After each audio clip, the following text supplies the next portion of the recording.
Guys यहाँ हेर्नु सक्नुहुन्छ मेरो साथीले एउटा ठुलो प्रब्लम चाहिँ फेस गर्नु भइरहेछ।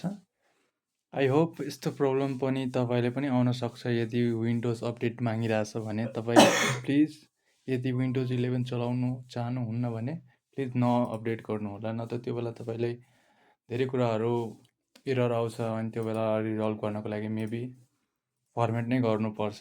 मैले रोल ब्याक नै गरेको हो तापनि प्रब्लम चाहिँ रिजल्भ भएन। 11मा गएपछि त आई थिङ्क चल्छ त फेरि रोल ब्याक हुनुहुन्छ भने मेबी त्यो बेला तपाईँले प्रब्लम चाहिँ फेस गर्न सक्नुहुन्छ। यहाँ हेर्न सक्नुहुन्छ साथीले त्यही बेलासँगदेखि बनाइरहेछ तर नो एनी रिजल्ट। यहाँ मेरो साथी हुनुहुन्छ। सो धर्मेन्द्रजी, तपाईँलाई कस्तो एक्सपिरियन्स लाग्छ विन्डोज 11मा?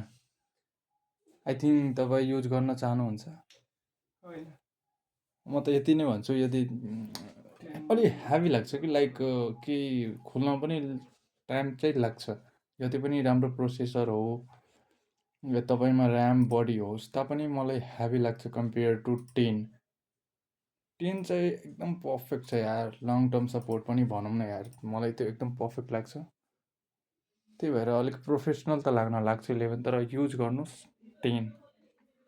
10बाट 12मा जाँदा सानोतिनो प्रब्लम पनि फेस गर्नुहुन्छ। यदि त्यही फेरि रोल ब्याक गर्दा मलाई एक दुईवटा प्रब्लम फेस गर्न परिरहेछ। आई होप यो छिटोभन्दा छिटो रिजल्भ हुन्छ भनेर होपमा छु, जुन मेरो धर्मेन्द्र शर्मा साथीले गर्नुहुन्छ। नत्र नभएपछि अब त्यही हो लास्ट होप, फर्मेट गरेर नि त्यो सोल्भ गर्ने। हुन त अहिले मेरो दुईवटा चिज चलिरहेको छैन, वाट्सएप अनि टाइम डक्टर चलिरहेको छैन। सो आई होप यो भिडियो तपाईँले राम्रो लाग्यो होला। राम्रो लाग्यो भने साथीसँग सेयर गरिदिनु होला। सो भेटौँला अर्को भिडियोमा।